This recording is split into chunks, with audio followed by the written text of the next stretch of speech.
Great. Well, welcome everyone to the Masters of Science in Health and the Public Interest information session. We're really excited to have you here and teach you a little bit more about our program and what makes it a bit unique from the typical MPH program.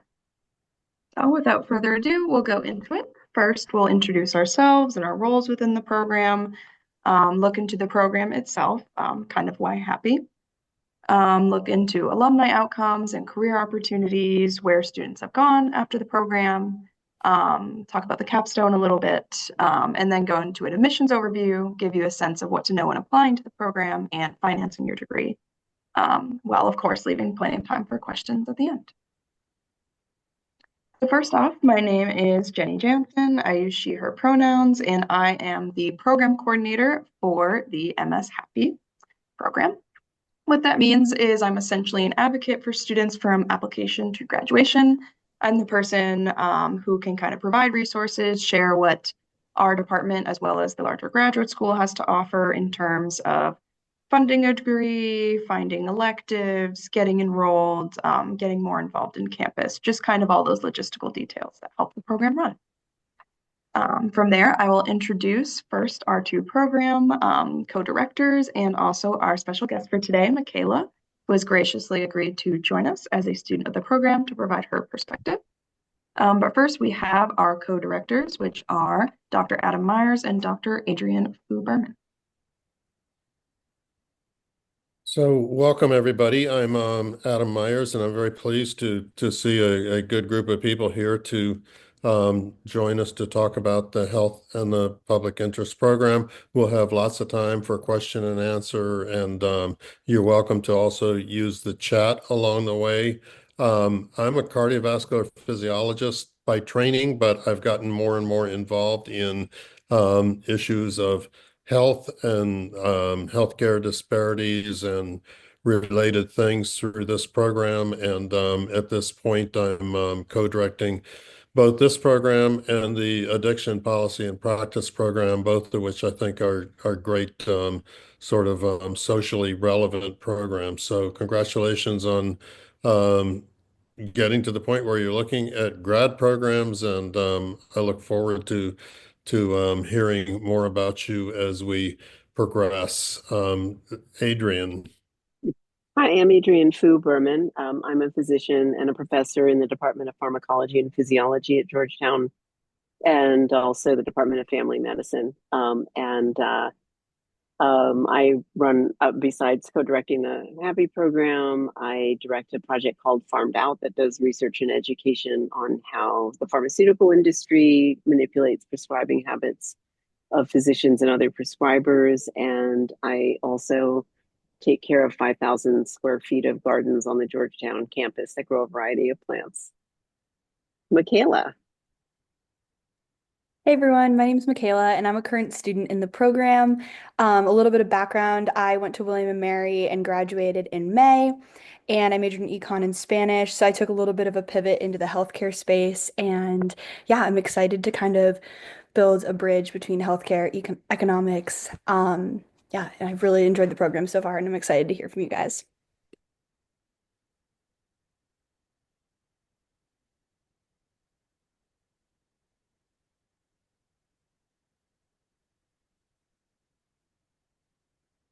Okay, Adrian, do you want to talk a little bit about the faculty of the program?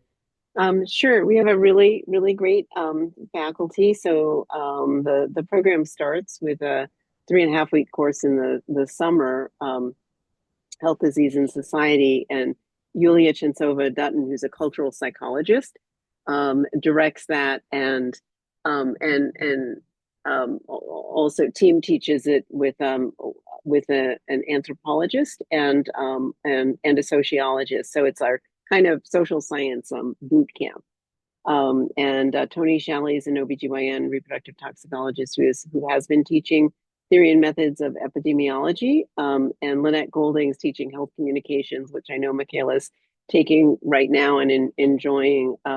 She works with Save the Children and has been a great source of information, but also capstones and internships for the students in international organization, which has been great. Next. Pam Saunders teaches so there's two parts to theory and methods of epidemiology. The first part is quantitative, and Pam Saunders teaches the second semester part, which is qualitative. And Sarah Knight Marver teaches biology of health and disease, which is a great course that's really designed for people who come into the program without a strong science background. So it's very directed towards our students, and Dr. Myers, I'm sure we'll talk more about it, but it's really focused on humans and diseases. So you're not really learning about so much about single-celled organisms. It's a great course. And then Dr. Turbat is our health economics teacher. That's also the second semester. Next. Tom Sherman is a biochemist who does a lot of work on nutrition. He teaches an elective, and Maxine Weinstein is a demographer who teaches several courses, including some internationally related courses. Next. Do you want to do this part, Adam? Sure. Just a few words about Georgetown. Georgetown really is a special place. It's a great place to go to graduate school. It's a few years ago past the point where we now have more than half of the students at Georgetown are grad students, are as opposed to undergrads, and many of the programs are like the Happy program in terms of being programs that address specific areas that are problems for society, like the healthcare system, the addiction crisis, etc. So we're part of an interdisciplinary group of grad programs within Georgetown, and at Georgetown, we're really, these courses deal with real world problems, and therefore our faculty, as you saw, are drawn from both the regular Georgetown faculty and prominent people from the outside. For example, Lynette Golding, who's you heard about a moment ago. You'll have opportunities to learn from all of these people and become a leader in the field that you choose to pursue here. Of course, it's rooted in Georgetown's Jesuit values. It's a Catholic university that really has no day-to-day relevance to a graduate program, except that, as I said, is rooted in the Jesuit tradition of promoting education and looking at the whole person, and not just education for education's sake, but for society in general. Can I have the next slide, please? So why Happy? Happy is a program that looks at health. So Happy is an acronym for health in the public interest, health policy through a lens that incorporates social and other non-medical, non-scientific determinants of health.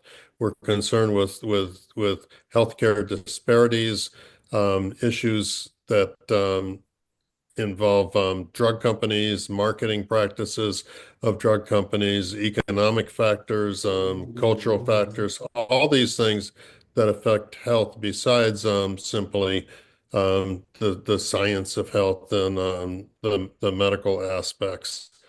So you heard about our curriculum already to some degree, but we have a number of core courses that I'll just briefly go through here. So you heard about the course, which is actually part of the fall semester. It starts before the regular semester, and I don't think it was mentioned yet that this course is online. So it gives you some flexibility in your transition to Georgetown. You can you can either be in Georgetown or wherever you are now to take this course, but as soon as it's over, everything except the seminar is in person. I'll get back to that in a moment, but After that, we have the fall courses listed here, which are health advocacy, biology of health disease, and one of the theory and methods of inquiry courses.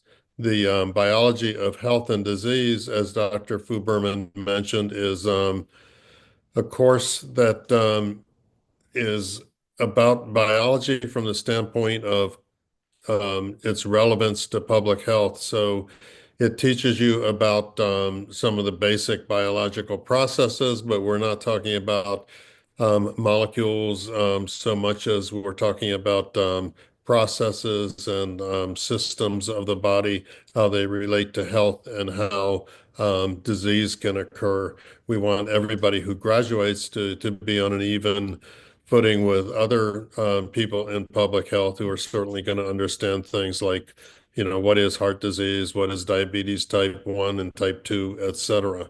Adrian, do you want to talk about health advocacy at this point? Sure.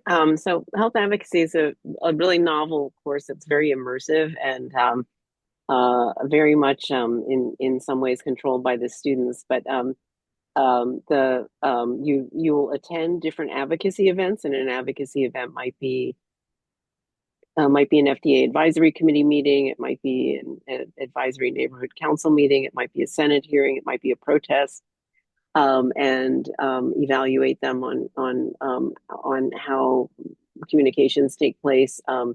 You'll also be following several advocacy groups over the semester and participating in a group advocacy project. So it's really learning by doing. But the subjects of those projects, et cetera, are and what advocacy events are attended and stuff are all chosen by the students. So it's a very immersive and interesting course. Okay, great. And so there is also another core course listed here, Health Economics, which takes place in spring, and also Health Communication, also a spring course. That one's taught by Lynette Golding, as you heard, and a second Theory and Methods course. So that's the coursework part of the core curriculum. And then you also have a seminar series, which starts in the fall and goes on through the whole year. And could I have the next slide, please? Okay, so that's kind of an overview of the coursework and a little bit about the um, what you'll be taking. We'll come back to talk more about seminar and maybe about the capstone, which is also an important part of the curriculum, and perhaps some of the actual projects that students do in advocacy. But Jenny, why don't you talk now about the program from the standpoint of kind of the ins and outs of how it runs over the course of the year. All right. So looking over the program as a whole, if you pursue it full time, it will take about a year to complete. There's a first and second summer, so we finish a little bit after that kind of typical May commencement date, but our students can still walk in that ceremony, which is really great. We also have part-time options. This is kind of up to how much of a course load you want to take per semester, but if you're a part-time student, you'll likely complete the program in 2 to 3 years. In terms of how many credits you'll complete, raw classes are roughly 2 to 3 credits, and you'll complete 30 credits total. 27 of those are your core course credits, and 6 of those are your elective credits, which translates to about 2 classes. So we have students take about 2 elective classes. That's kind of an exciting opportunity because you can use that as a way to sort of specialize in the healthcare topic that interests you, whether it's reproductive healthcare, women's healthcare, LGBT plus healthcare, et cetera. There are a lot of options there. They'll be approved by the program co-directors, but you can take those across different schools at Georgetown, such as the Georgetown School of Health, the McCourt School of Public Policy, and other interdisciplinary programs. That will finally culminate in a 3-credit capstone project, which we'll go into a bit later. But this is sort of your second summer work. This can be a sort of internship project or a research project, depending on your interest. Something a little unique about us that we'll also talk about later is our seminar series, which is one of your core course requirements, but also an opportunity to network with public health leaders, moderate their sessions, and learn more about their careers, which is a really great opportunity for our students. Finally, I'm happy to say that we do have a confirmed tuition rate for the next academic year. The total tuition comes to around $63,000 for 30 credits, or $20.98 per credit, so roughly $2,000 per credit, which is a discounted rate compared to the typical graduate student rate that we negotiated with the school. So we're really happy to extend that discount to all of our admitted students. Okay, this shows the standard full-time schedule. As Jenny said, it's possible to take this either full-time or half-time. It lays out these courses as fall and spring sessions, and then that pre-session. So the program actually runs from roughly the beginning of August until the end of your capstone, which is in the summer session at the end of the program. And what's the approximate date of the end of the capstone, Adrian? Well, it depends, but most of the students finish it by about August 1. Okay, and thank you. And so it's basically a 12-month program. Looking at this thing as a year, I want to point out a little bit more about the flexibility that Jenny mentioned to tailor this to your own needs. It's different from it's different Sorry, from you're public muted. health. It's different from a typical public health program in the sense that you do have electives and opportunities to mold this the way that you want to. So first of all, the biology of health and disease course, if you were a biology major or a public health major, as an undergraduate, it's likely that you would be exempted and you would have a full 3 electives as opposed to the 2 that were mentioned for all students. So that's one way if you're interested in, say, women's health justice. There are plenty of courses that relate to that in other programs, and we can come up with a curriculum that includes 2 or 3 courses in that area. On top of that, there's the opportunity perhaps to in the advocacy course to do a little bit more in that area. And then finally, in your capstone, certainly that's something that you come up with a project, although Dr. Fuberman has to approve it and it has to fit within certain parameters. So you're able to mold that again toward, let's say, a women's health justice bent. On top of that, the seminar, which takes place in the fall and the spring, is another opportunity where you can suggest speakers. If I know that there are people who are specifically interested in, let's say, race and medicine, I'll be sure to include some seminars in that. And again, it's your program as a student. It's not our program, and that gets manifested by your ability to kind of come up with an informal concentration in that manner. Next, please.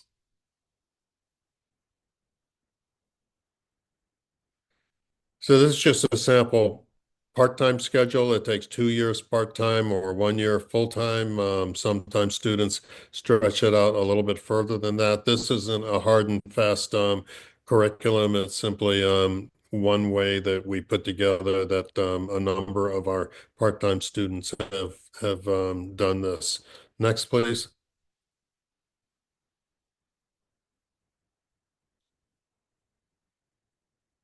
Okay, Adrian, do you want to talk about these electives a little bit? Sure. So one of the great things about the program is that you do have several electives, and if you want, you can put them together in kind of a concentration. And you can take electives in a lot of different departments. Occasionally, students have even taken an elective in the law school. So there's a lot of options for electives, and the students really sort of spread out in terms of what electives they take. So these are some of them. Yeah, Next slide. Michaela, Would you like to briefly Yeah. chat about the elective you were taking? Yeah, so in the fall, I took bioterrorism as my elective, and that one was super interesting as we talked about a number of bioterrorist attacks in the past and also had a bunch of guest speakers come in and speak on their roles in kind of like defense of the country in that regard. And then now I'm taking economics of the social sectors, specifically health and education. And we've only had a couple class meetings, but I feel like that one's gonna be really interesting as we kind of are talking about returns to health and returns to education and that kind of thing. So yeah, super interesting and really diverse options, which has been really interesting and nice. That's great. Wonderful. Thanks for sharing. Next. Oh, yeah. So I also just wanted to talk about capstone because that's a big part of usually the summer. Occasionally students start part-time in the spring and then maybe take it into the summer. But these are just some examples of some of the capstone projects that students have done, like Daisy Dashler did a great paper on the selling of a particular drug for a disease that was essentially made up by pharmaceutical companies, and she published that paper. People have sometimes worked in government offices or in nonprofits. So students have gone to work at various offices in NIH. There are several centers at Georgetown that students have worked in. Some students have done international projects as well. So these are just some examples of projects that students did. Next slide. And these are some more sort of divided into government and business and nonprofit groups. So some students have done projects with for-profit companies, which is fine. So, Dr. Myers had said that students choose their own project, and that's certainly true. But we also have a lot of contacts, and we know a lot of people. So if somebody just tells us that they're interested in an area, chances are we'll know somebody in that area. So for example, we have a current happy student who's particularly interested in ethics and particularly interested in the impact of religion on health choices, and we were able to put her in touch with the Pellegrino Center for ethics, which has a religious a focus as well, and I think that's just going to be a really perfect capstone for her. So we know people, or we're good at getting students capstones that help them in the future. Next. Great. Now, Michaela, it is early days, but do you happen to have any ideas of what kind of topics or areas you're looking at for your capstone? Yeah, so I'm still in the works of getting set up for this internship, but I'm going to do an internship with the Office of National Drug Control Policy, or the ONDCP, and that's going to start in the spring. So I start, I think, early March is my start date. So I'm looking forward to doing that. Yeah. Yeah, that's a very prestigious kind of internship. Yeah, congrats. Wonderful. Yeah. Thank you.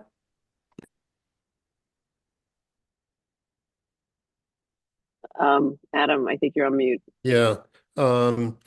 So for me, seminar is the highlight of my week. I'm working mostly online as a semi-retired faculty member, but this weekly seminar is kind of a touchstone for me where I get to see the students once a week, and we have great talks. So my idea with seminars, left to my own devices, I would get people who are good speakers and talking about exciting new things that I think that the students should learn about or should want to learn about. But it's not about me. So what I really love is when students come up with suggestions. So we usually have several seminars during the course of the year that were brought to the program as a result of student requests, either for a specific speaker or speakers in a particular area. And we they're always, as a result, timely, and they're always good speakers. We've had the honor of having Anthony Fauci, for example, give a seminar. I mentioned that these are online. It being online makes it easier to get people who might otherwise not be willing to devote the time that's required for travel and all of that, right? So we can get great speakers, and we do get great speakers. We've had Oliver Johnson giving a speech on Ebola 10 years later after he was on the ground in Africa at the outbreak of one of the Ebola incidents. We've had Peter Hotez, a renowned public health person who's worked in vaccines in not in the United States, but in developing countries. It's all up to you what you want to hear about and what we're able to arrange. But seminars are a opportunity for you to contribute. The seminars are largely student run. We have a moderator who's responsible for introducing the speaker. This is a student for conducting the Q&A session. And we have a audience that includes not only the happy students, but former students, interested students, people who just heard about our seminar. We usually have 30, 40, but sometimes as many as 75 or 80 participants. Michaela, you want to say a couple words about seminars that you've moderated? Yeah, I really enjoyed moderating the seminars. Specifically, my most recent one I think was with Dr. Adam Visconti, and he talked about kind of initiatives to improve HIV and AIDS in DC, which was really cool to hear about, kind of like a close to home specific example. And yeah, it's really cool too because a lot of them will provide emails or ways of contacting in case you're interested in getting involved. So it's a really interesting and awesome opportunity. Yeah, so definitely part of the networking opportunity in the program and a source of ideas or even sometimes a direct connection for a capstone project. So yeah, it's basically student run after once I get it organized for who's speaking and when. Next, please.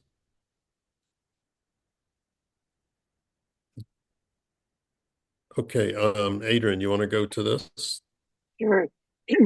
So often our students come into the program knowing they want to do something in the health field, but not sure what. And so the seminar series and meeting Gen teachers and talking with us often makes them much more certain about what they want to do. So some of our students end up choosing to do further training in law or medicine, or in one case, social work, or a PhD program.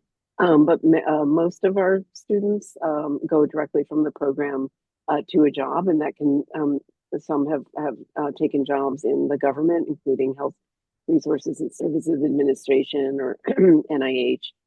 Some have taken jobs in medical centers. One person is working full time for us at Farmed Out, and some have gone to work for profit consulting firms, and several have gone to work for nonprofits. So we have students working, for example, for Doctors for America and the National Center for Health Research. So a variety of different careers, but it's always fun watching students sort of solidify their interests when they're in the program. So that kind of reflects the fact that what we're looking for in a student is someone who's not just interested in the typical public health career, but really wants to make a difference, wants to advocate for change or improve conditions or elimination of disparities, et cetera. And I think a good number of our students actually go into jobs that reflect that either through NGOs or other organizations that are working in those areas. Jenny. All right. So now that we've shared a little bit about our program, I'll get into the admissions overview and what to expect when applying to the program. So here is a handy application checklist. You can feel free to take a screenshot or take a picture of this if it's helpful to you, and I'll run through it quickly. All of this is handled through the online portal for the graduate school admissions. So of course, first you'll complete your application form. Our priority deadline has passed, so we now require an application fee of $90. After that, we'll have a statement of purpose. This is a statement that is about 300 to 600 words. And what this does is gives you an opportunity to talk about your academic background, your professional goals, how you feel like this program would contribute to those goals, kind of what you see yourself doing with this degree and why you're interested in it. Because we're a small cohort and we're really drawn to mission-driven students, we really encourage you to also fill out the optional statement on personal background. This is another 300 to 600 words, and it gives you an opportunity to expand on anything you feel like wasn't adequately represented in your application, things about yourself or your background that you feel make you a great candidate for the program or make you especially interested in a certain healthcare topic. It's just another way for us to get to know you, and it's something that we really enjoy reading. So we heavily encourage students to complete that optional statement. Next up is your writing sample, which is used to assess your preparedness to kind of write and think at the graduate level. So this can take a lot of forms. We'll accept any writing over 1 page. This could be a full paper, an excerpt of an undergraduate capstone project, for example. It can be a research project, it can be an op-ed, it can be a professional paper you wrote from work. We'll take this in a variety of forms. We just want to see kind of how you write and think. Next up, we require your resume or your curriculum vitae and 3 letters of recommendation. We will consider your application submitted if you add the names and emails of 3 recommenders, even if the letters are not fully ready when you hit submit. We'll give you a few weeks for your recommenders to get those into us. So don't worry about having all of those ducks in a row, so to speak, before you submit them. Same thing goes for your transcripts. We will accept an unofficial transcript as a way to review your academic history and make a decision on your application. But do keep in mind we will need an official copy of your transcript before the start of classes, should you be admitted, just so we can confirm that everything checks out. That's a grad school requirement. Finally, for those of you who studied outside of the United States, we require a demonstration of English language proficiency test for non-native speakers unless your school was primarily teaching in English. So if you are a foreign national, however, you did primarily study in English, you do not have to provide a TOEFL or IELTS score to us. However, if you studied, for example, at a Spanish-speaking university or something like that, you can see on the right here in that bottom blue box the minimum TOEFL and minimal IELTS scores that we will accept. You'll also see on the right that we do not require a GRE or any form of additional test. Next up, what does it take to be considered eligible for admission to the program? First of all, an applicant must hold a bachelor's degree or equivalent from an accredited institution. Your degree should essentially be equivalent to a 4-year undergraduate degree of U.S. study. We recommend getting a WES evaluation. If you're not sure, that is our kind of preferred method of credential evaluation, but we'll also accept some within the NACES or NACES cohort of transcript evaluation services. Next up, again, as we said, we really want people who are passionate about making changes in the healthcare field. So anyway, throughout your application, you can demonstrate interest in public health related fields such as healthcare, health equity, reform, and advocacy, or a particular topic that you're really passionate about. That's all strongly preferred. Finally, the Graduate School of Arts and Sciences requires a minimum GPA of 3.0 on a 4.0 scale.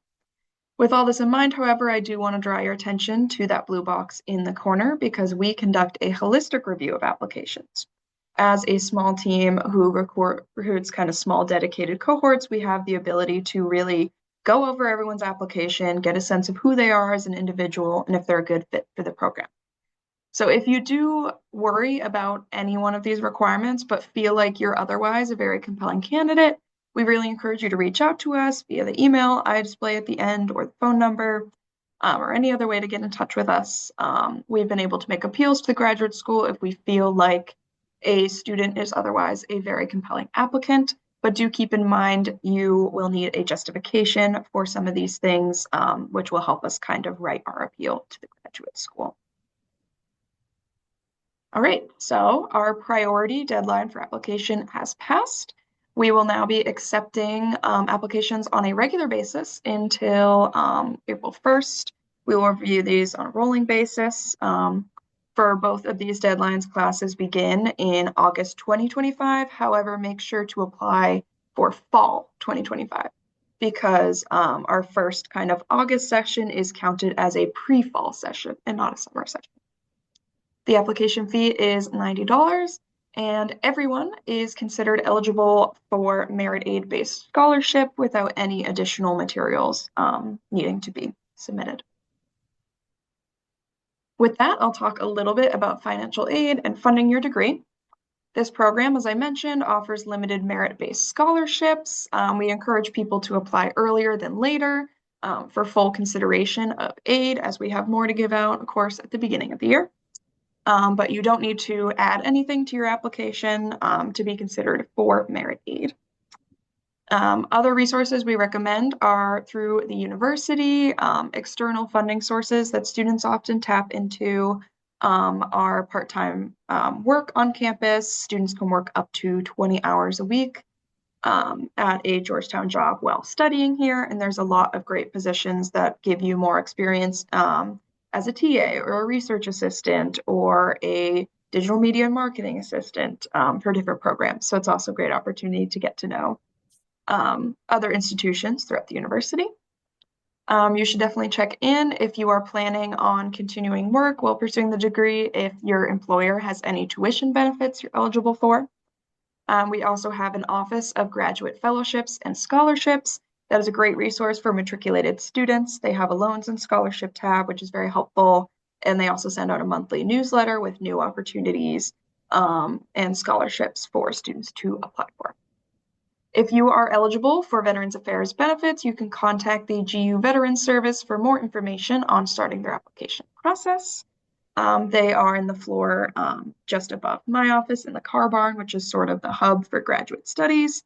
And you can also reach out to their email or their website.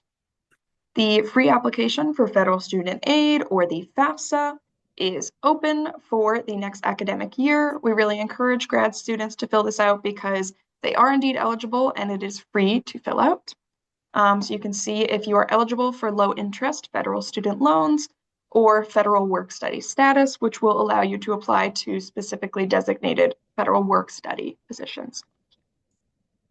Finally, the Georgetown Office of Revenue and Receivables, which handles tuition payments, also offers monthly installment plans for tuition, which you can opt into through the regular billing portal for Georgetown. And I can provide more information on the specific opportunities for financial aid by reaching out to our program email. All right, so that was a lot of talking, but thank you all so much for sitting in with us today. It's been a real pleasure to share more about our program with you. So now we'll pass it off to all of you. If you have any questions, me, Dr. Myers, Dr. Fuberman, and Michaela are here with any questions you may have. You're welcome to use the raise hand function, go off of mute, or type in the chat if you want an answer to one of your questions. I have a question about the online classes. Are they synchronous or asynchronous? So anything that's online is synchronous. But that's just a seminar and the pre-fall course, and then an occasional, situation where perhaps there's, a snow day or somebody can't be in town or whatever. I have a question about the synchronous classes. Are they recorded? So they'll be recorded if So the Not all of them. So the seminars are recorded if the speaker allows them to be right. recorded. So it's up to them. But they're not always recorded. It's really up to the teacher, and some of the classes like they're very immersive and require a lot of interaction. Michaela, I think for biology, not for biology of health and disease, for the summer course, like I don't think those were recorded, right? Like, Yeah, I think for the most part they weren't. I want to say maybe one of the professors recorded them. I think maybe some of the students asked, and there was kind of a compromise where some of it was recorded. But yeah, it was kind of a case by case basis, depending on what the professor wanted to do. Yeah, so with seminars these days, almost all of them are recorded. I'd say 90% of them, but not for general use, but for student use, it's a very high percentage. And then the other caveat or detail here is that if it's an issue of disabilities or whatever, that's a whole different story, right? That if there's a need for recording or other accommodations, there's an office that can talk to you about it and we'll work something out. but but in general, the classes you're required to be there synchronously, even if it's a virtual class.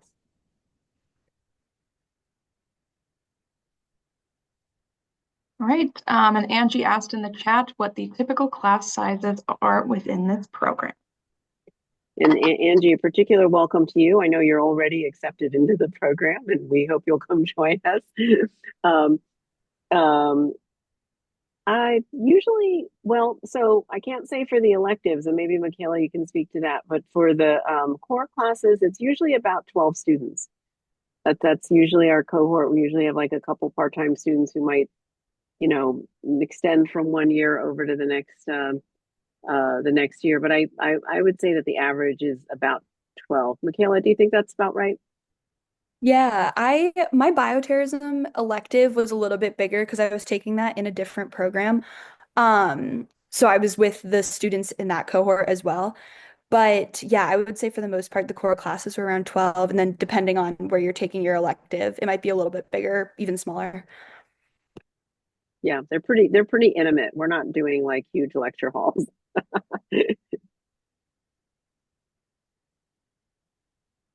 So Nadine asks, is this program accredited? I'm not sure what you're referring to. It's certainly accredited by DC and by the usual university accreditation system, which in this case would be it's not I guess we're not in the southern states, it's by region in the country, but the same people that accredit every university. If you're talking about accredited as an MPH program, no, we don't have any intention of being an accredited MPH program. Um, I can talk more about the difference between this and an MPH program if anybody wants to hear about that. And Nina, you're asking about part-time. So we have there's no there is not an online option for the in-person courses. Although some of the lectures are recorded, like I'm teaching a course right now where two of my students are sick, and I just told them to watch the recorded lectures. But um, but we do try and really plan the curriculum to be friendly to people who are working. So we have people who are working part-time. We have people who are working full-time in the program. So we've made an effort to have most of the courses, or possibly all at this point, like meet like after 3 or 4 o'clock, so somebody can do work before that. And the only exception to that is seminar, but that's during a lunch hour. It's 12 to 1 on Wednesdays. And so our people who are working just, watch the seminar while they're eating lunch at work. But we've changed a bunch of course times to be more sensitive to people who are working. Okay, so Nicole is asking, does this program align well with any dual degree options? Do you have students that have chosen um, any dual option with this program? Um, that's a possibility, and we've talked about having a dual option with the law school, et cetera. It hasn't really come to fruition because when you're talking about a 1 year program, it's a pretty compact thing to begin with. We have had students who, one student in particular I can think of who started in the law school while they were in this program. So they were registered in two programs at the same time, but we don't have anything that we advertise as a dual degree option. We're certainly happy to work with anybody who wants to find out about possibilities of integrating this program with some larger educational goal, like toward a entry to a PhD program, whatever. Mhm. And Nina wants to know about the difference between us and MPH program. Okay, sure. I'm I love happy to. Adam's take on this. Yeah. So, MPH is it can be accredited this, but it's not the same thing, right, as a DDS program or an MD program. It's not accredited as a degree that can allow you to be licensed to practice some kind of clinical skill, be it in medicine or in law or whatever. MPH programs to be accredited have to have specific courses and things like biostatistics and epidemiology and health communication, policy. And our students certainly take courses that are in those areas. But let me first say something about the MPH world. So, MPH degrees at a number of places that have big MPH programs are really aimed at people who are have already entered into a public health career and are doing this for career advancement and additional skills. Um, Generally, students who are going straight into a public health graduate program um, without that kind of work experience are steered toward or can find programs at the same places that have MPHs in that, but that are actually MS degrees like our degree. So I can think of one very large MPH program to the north of us who, if you don't have any experience as a worker in public health and who perhaps just graduated out of college, they would have you take a Master of Science in Public Health as opposed to a Masters of Public Health. And so, MPH is not a clear-cut um,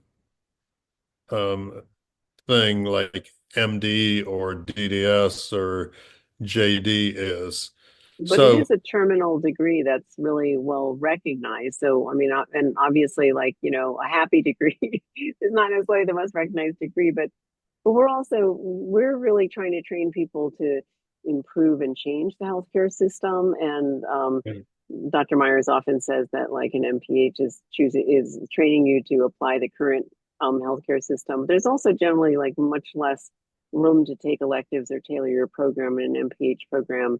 And they also tend to be quite large, so they're often more sort of anonymous for the yeah, we students. take different students than MPH programs Yeah. to some degrees.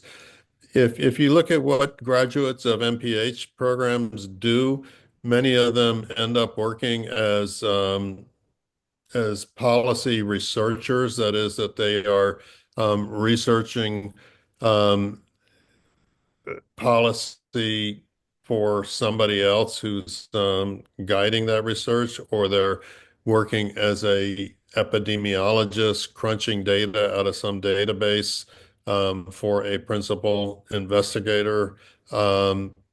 It's not like being a physician or being um, a healthcare worker, right? You're working within that system with a particular role. Our people typically aren't, sometimes they are, but they're not typically doing those kind of things. They're much more likely to be found either pursuing more higher education or working in something which is more in the advocacy related area, like in an NGO or, working toward public good, the public interest. And Lorian's asking about whether our program's adaptable to support research and education in sexual assault prevention and public health aspects. Yeah, I would, I don't know what kinds of electives are available here that would address that, but certainly our core courses would be very helpful in that area, and knowing things about, and learning something about epidemiology and about health communications. Our program definitely applies to the field. You said you don't have a health background. That's okay. We have people here who come with English degrees or philosophy degrees or other kinds of things. So I would say that there's more people with a more liberal arts background who come to our program than with a hard science background.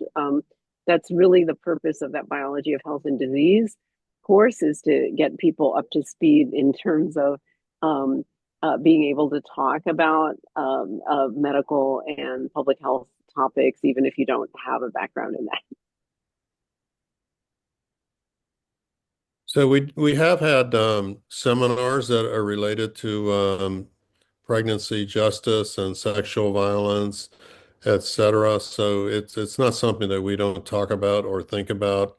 As far as specific courses available at the university that touch on that, I don't know of any either, but there might be something. But I think we're one of the only campuses that has a full-time sexual assault coordinator on campus. So yeah, Georgetown's kind of an odd mixture of where it's a Jesuit school. You can't get birth control pills in the student health clinic unless you claim to have heavy menstrual bleeding, which there seems to be an epidemic of among women on campus. But we are able to talk about and teach about reproductive health issues, and we do.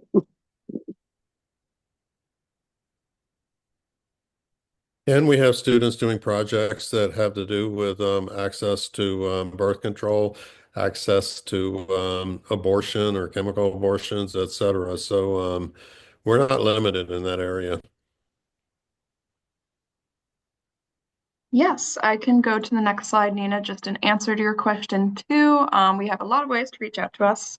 The first of which is my email or the program email, which is HAPI or happy@georgetown.edu. You can feel free to reach out that way or by the phone number above. I also have virtual office hours. You might see the link in my email signature for how to schedule those. So those are great ways to stay in touch. Some other ways that we can help you stay in touch or learn more about the program is getting you in touch with an alumni or a current student. We do campus tours. There's my office hours. You can also request to meet with Dr. Myers and Dr. Fuberman if you'd like to talk to them more about the kind of specific logistics of the program. And we also definitely recommend looking at our social media pages on Instagram and LinkedIn as a way to see what seminars we're doing, sign up for the seminar mailing list, which is open to public, and also just get a sense of what students are up to and other opportunities. We have things coming up like an Admitted Students Day in March that we're excited about. So those are a lot of great ways just to get a real-time update on what we're doing, as well as ways to contact us. Yeah, come to our seminars. You'd get to meet the students and see them on camera.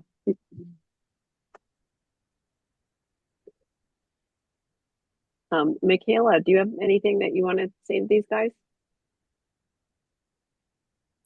I think that just about covered it. Yeah, some of the reasons, I guess I'll just throw in a little bit why I chose this program. There were a couple different reasons. First was the interdisciplinary nature. I really liked that we were able to tailor it to our interests with the electives, and the capstone, and then also the array of topics that were covered. Like Dr. Fuberman and Dr. Myers said, we cover topics under biology, anthropology, psychology, econ, communications, advocacy, you name it.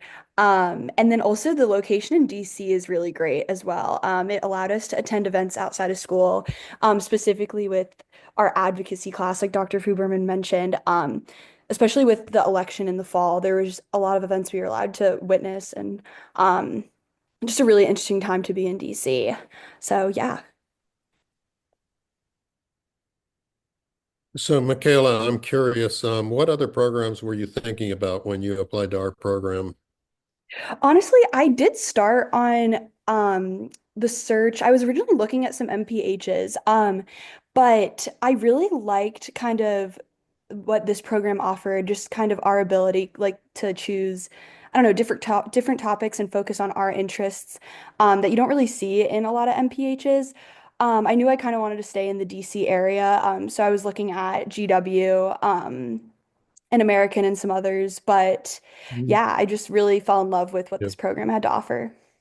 And looking for internships or jobs in the future, has being in the health and the public interest program been limiting to you in any way compared to being in an MPH program? Honestly, I don't think so. I really drew inspiration from some of the past student projects. I spoke with this one student from last year who did a program with NIH, and that really just helped to draw some inspiration.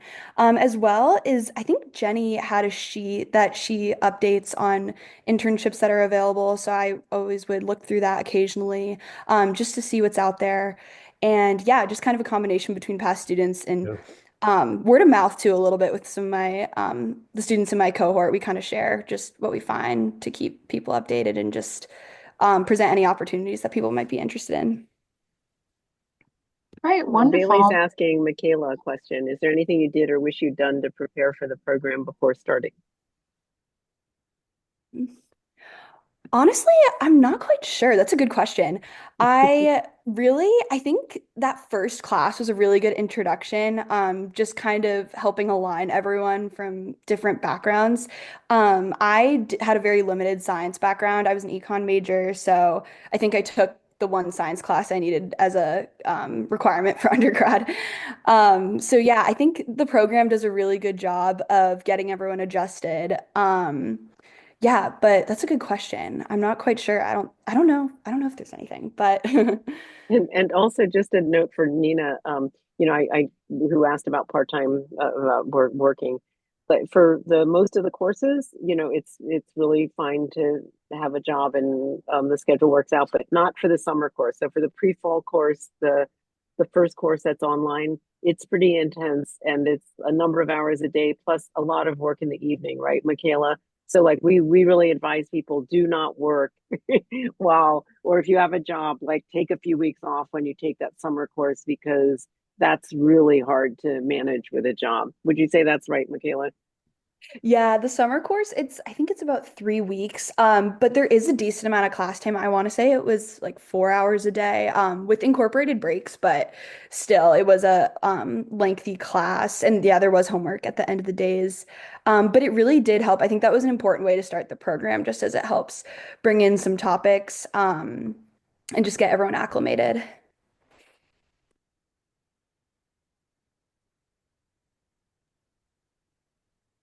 All right. Well, if there aren't any questions, feel free again to reach out to any of these sources to get in touch with us. Our email's great, our phone number's great, anything like that. Thank you everyone so much for listening and attending today. It was so great to hear from a lot of you and get a sense of what you're drawn to in the program. And yeah, for now, I hope you have a great rest of your afternoon. Maybe go eat your lunch if you haven't already. And everyone have a great day. Yes, thank you, Thanks for everyone, and coming. thanks, Michaela. Thank you, Michaela. That was great. Thank you.